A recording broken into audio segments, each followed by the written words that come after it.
Hi folks, welcome to this edition of Let's Grow Texas Ag. Today we're going to be over around Hennekeville, Texas with Mr. Gary Henneke. Well, you know Mr. Gary? Good morning. Hey, you know what I like about your outfit?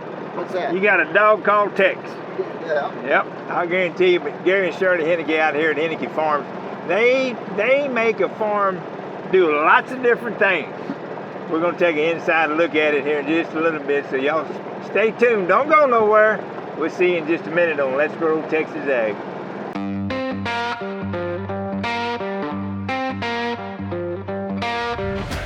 Welcome to Let's Grow Texas Ag, showcasing unique farm and ranch stories of the South Texas coastal plains. First-hand knowledge with special guests presented by our very own and well-known host, Joe Adams. Pull up a chair and enjoy as we share some of the heritage and insightful stories that have made us proud Texans. Let's Grow Texas Ag, sponsored by Shearer Kubota, Trust Texas Bank, and Weber Motor Company.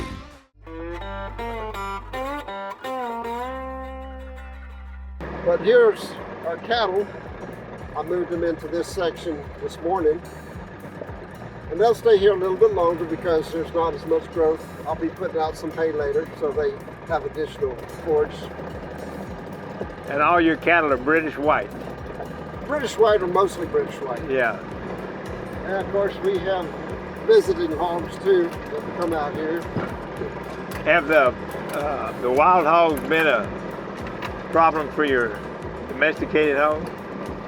Not really. I have, because what I do with my pigs, I get my wing pigs from a friend of mine. I used to grind some chicken feed for him and we'd swap out. I'd do the feed and he'd give me pigs. But he's kind of gotten out of that, doing much of that. And so I just buy my pigs from him since he has his house and I don't have to mess with that. So the way I raise them, I usually get them to finish just when they're maybe starting to come in the cycle. So I don't have that much trouble with the wild hogs because the wild hogs will come when a gilt's in heat. Yeah. And if she doesn't reach that heat stage, then I don't have a problem. Yeah. So looks like I have a little repair work to do. Yeah.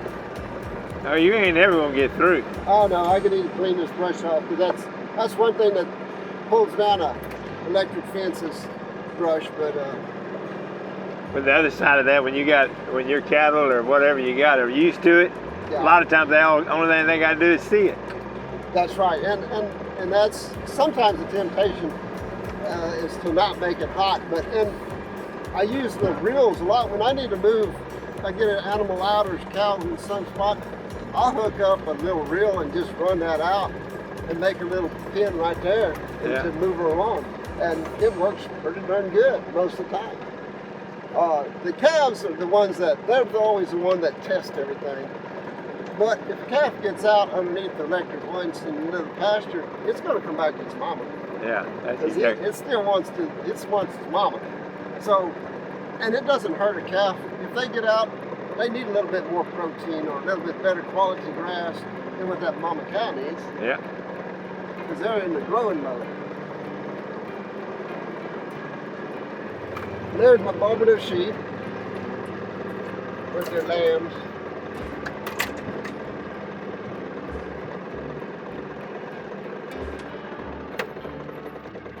Do you sell a lot of lambs?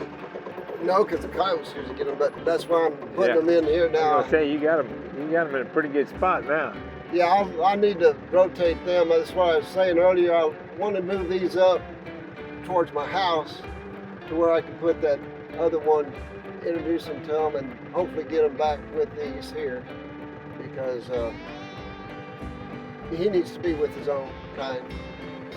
It's just, but there's, let's see. You talking about the one up at your house? Yeah. Looks to me like he likes it up there. Yeah, he does, but right now. Yeah, as far as he's concerned, he is with his own kind. He's like, man, he's just. Well, he doesn't know any different. Yeah, that's what I'm saying. He's just, man, I get treated like a king up here, boy. That net wire fencing, that's a.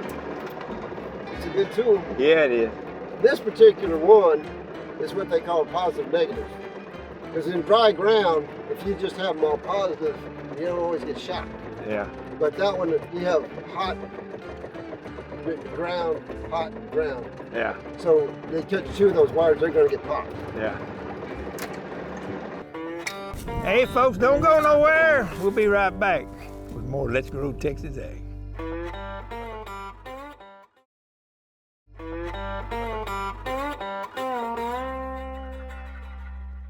This is my brooder. This is where I start the chicks. Where you start the little chicks.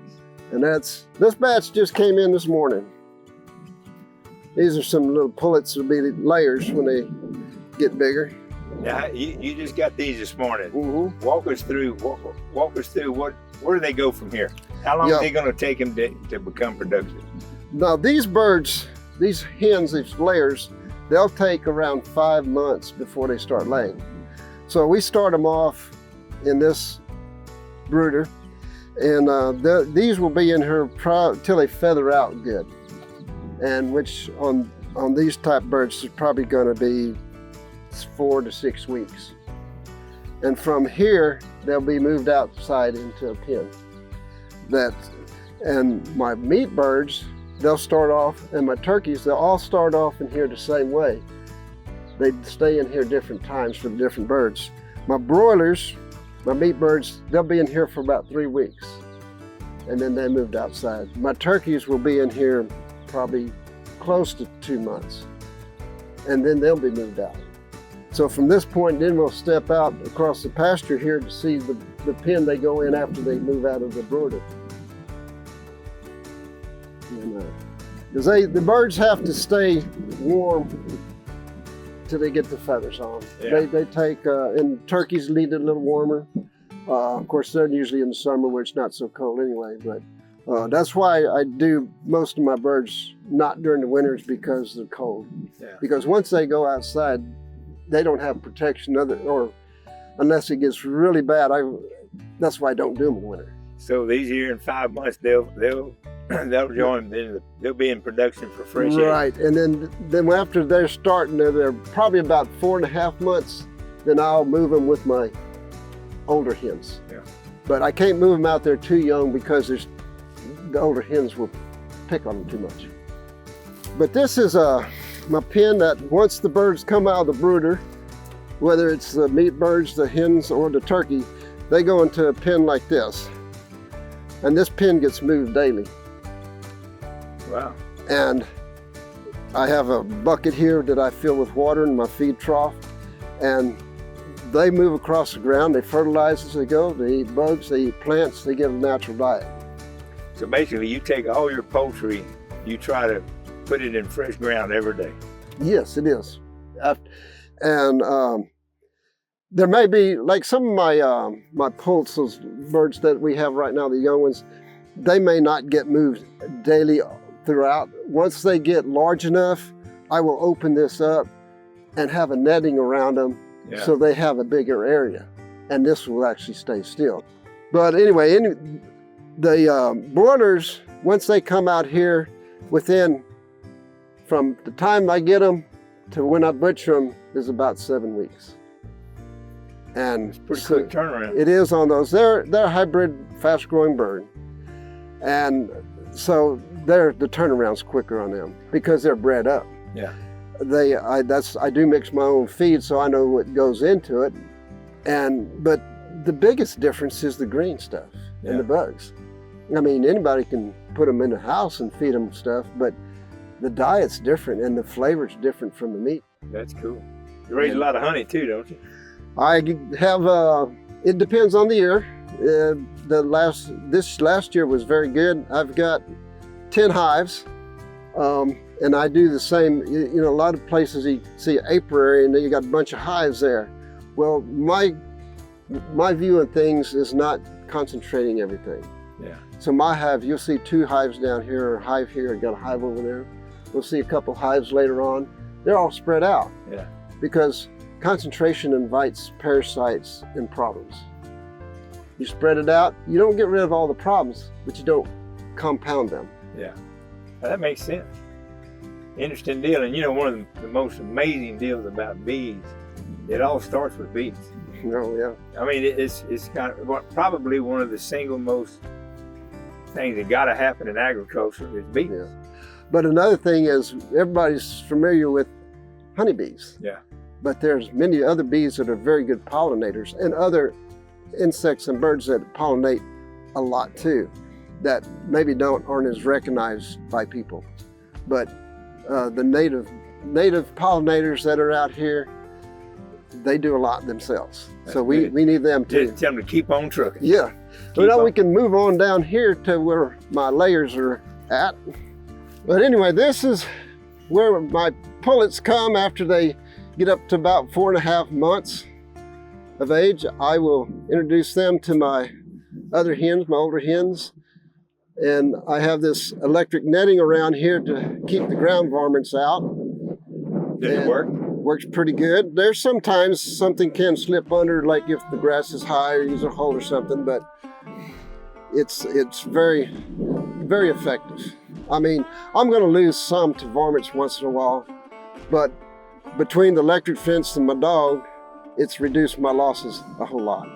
So, and this area here is about 1/2 acre, and I'll move this whole system down and rotate it. They're out here scratching the ground, fertilizing as they move. Sometimes I'll move these 2 houses within this area a couple of times, depending on my time schedule. But it goes to the pasture, and they have they're kind of a cleanup crew. So, and I'll move this thing from one end. Another thing that makes this good is by moving it from here, I may have it here for a few weeks, but then I'll move it down to the other end of the property. Yeah. Well, that helps with the varmints, because varmints like the consistency. Yeah. And you take that house and move it down there, well, where to go? It. Yeah, they got to find it. They got to find it, get used to where it's at again. So the movement helps in several ways. And yeah, it's and what is kind of interesting is I have to move these chickens either early in the morning or after dark. If I take one of those houses and move it 50 foot over here, tonight those birds will be piled up right where that house was. That's cool. Because they're very homing. So you got to move them when they're all in there. Right. Yeah. Right.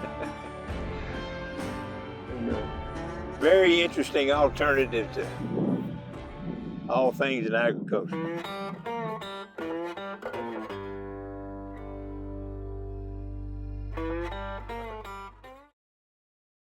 Did you know? With a population of about 20,000, DeWitt County houses over 1,700 farms.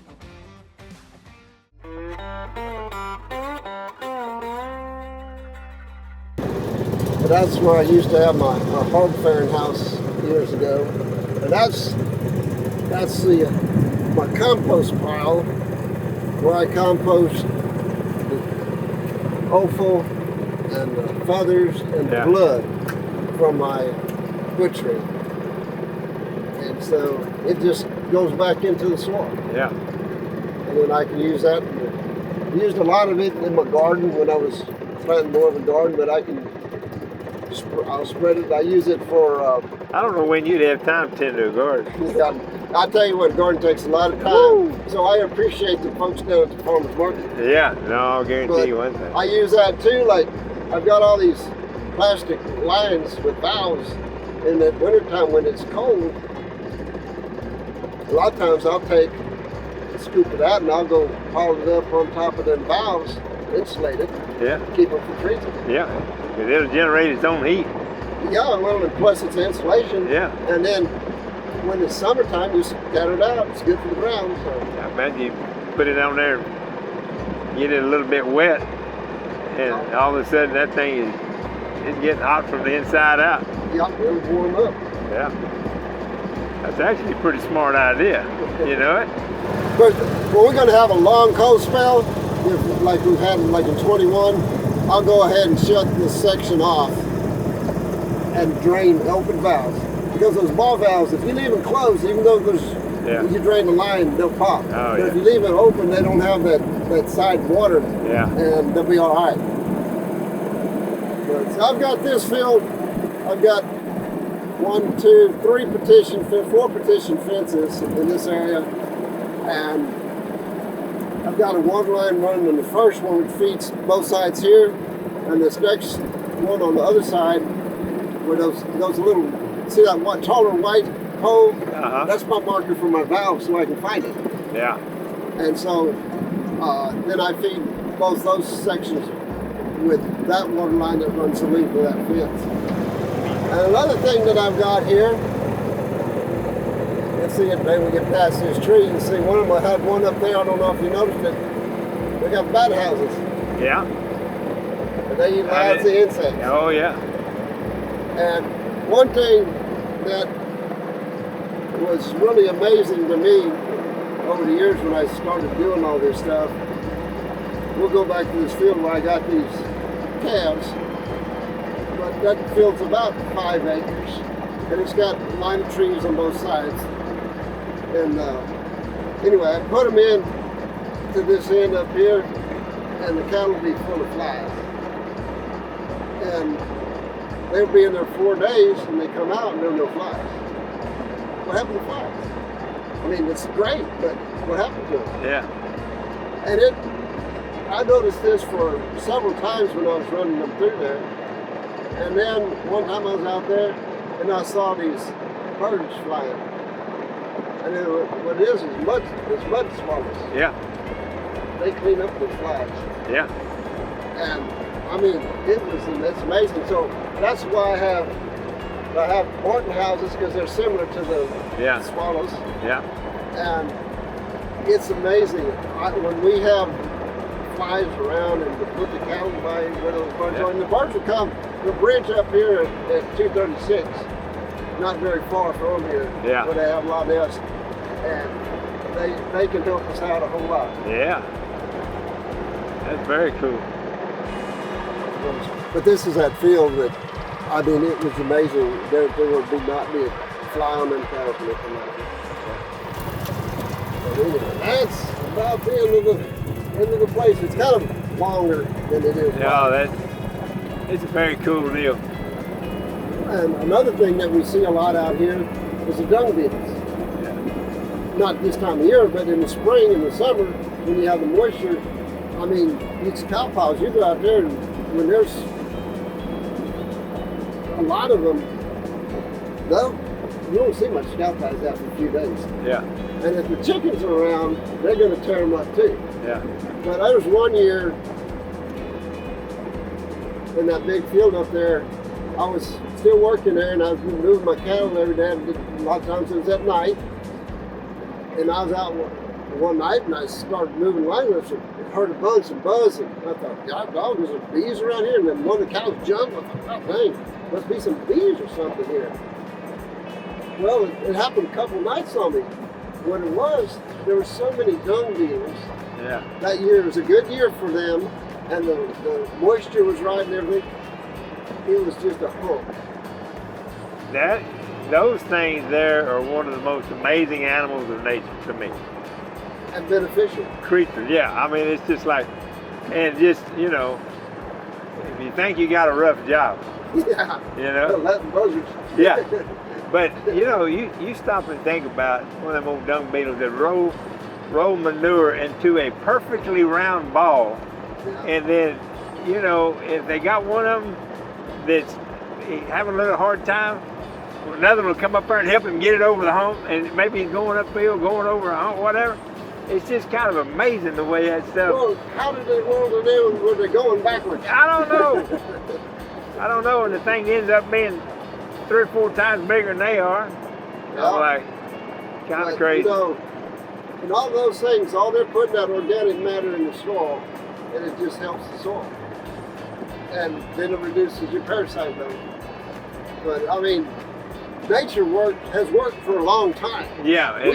We've been the ones that interrupt. And we're not going to go to telling Mother Nature how to handle her affairs. See, Gary, it's been a pleasure. Yes, sir. It's been my pleasure too, and I appreciate y'all coming out and taking a tour. Yes, sir. And you know, the interesting thing about it is that all of y'all do in-house over here. Y'all are doing all kinds of things, but then we're going to have a chance to visit with Miss Shirley here in just a minute, and she's going to show us some of the stuff that y'all market here on your little store here at the ranch. So y'all don't go nowhere, y'all. We're going to go do a little shopping right out there on the farm. We'll be back in just a minute at Henneke Farms. Let's grow Texas ag. Maybe you know someone that should be highlighted on our program. Let us know. Submit your story ideas to crossroadstoday.com/ag.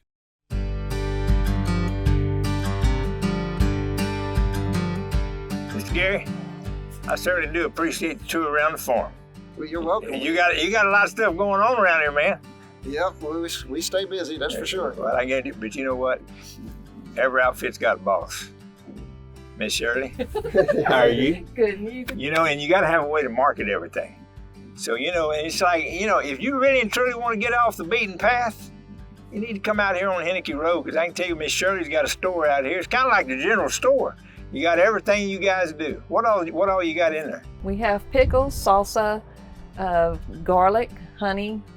I ground my own corn products, tea, That is so cool. and And if somebody wanted to come out here and do a little shopping, they just come out here and we also offer people to come out and see how their food is actually grown. how it's grown. Kind of organically too. Not totally, but more so. Yeah, something like that. Organic gets kind of technical. Yeah, well, you know, that's way above my head anyway. Yeah. Let's go in there and take a look at what you got. All right.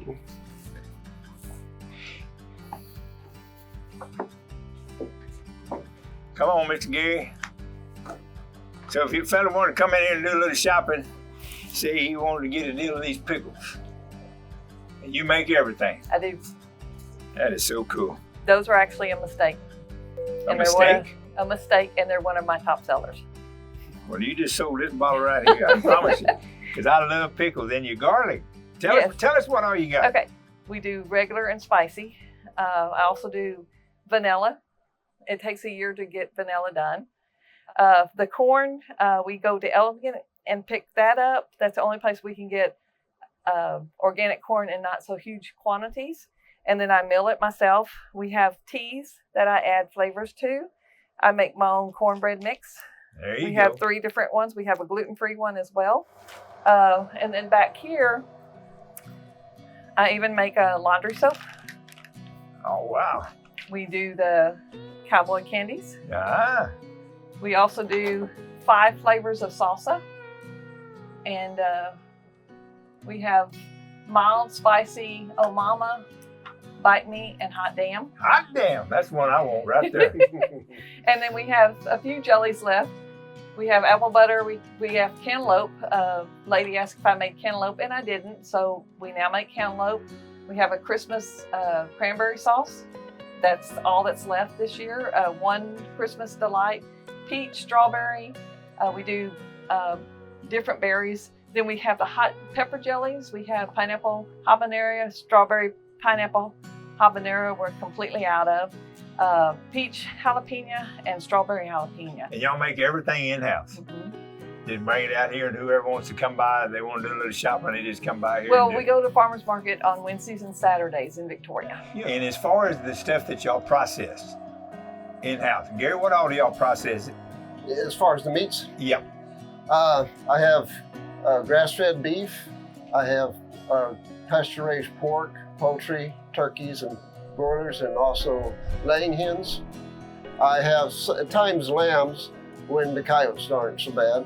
Here's some pork in here. We pretty much try and separate, but we're low on, we don't have any chicken right now because we're out for the season. We have pork in here. We have some beef in the other freezers. We have And, dried sausage. We have sausage links. We have There's pork chops. We have also some breakfast sizzlers Yep. and breakfast sausage. pork ribs. We got some pan Pan sausage. Got lean sausage there. And we You got a got, little bit of everything. got some pork chops. Thank you, sir. You're welcome. We Yeah, thank y'all. yeah, we appreciate it very much. Miss Shirley, Thank you. thank you very much. And I tell you the dadgum truth, folks, you want to get off the beaten path a little bit. If you can find Arnicaville, Texas, find the Arnicaville Community Center, just go right past that and you're going to find a road called Henneke Road. You're going to take a right, come down there to the T, you're going to take a right, just follow that road right around over there, and you'll find exactly what you're looking for. It's all homegrown stuff, and it's ready to go to work. And holler at us before you come out. And holler at you before you come out. Thank y'all very much. We Thank you. enjoyed the day. We'll see y'all next time on Let's Grow Texas Ag.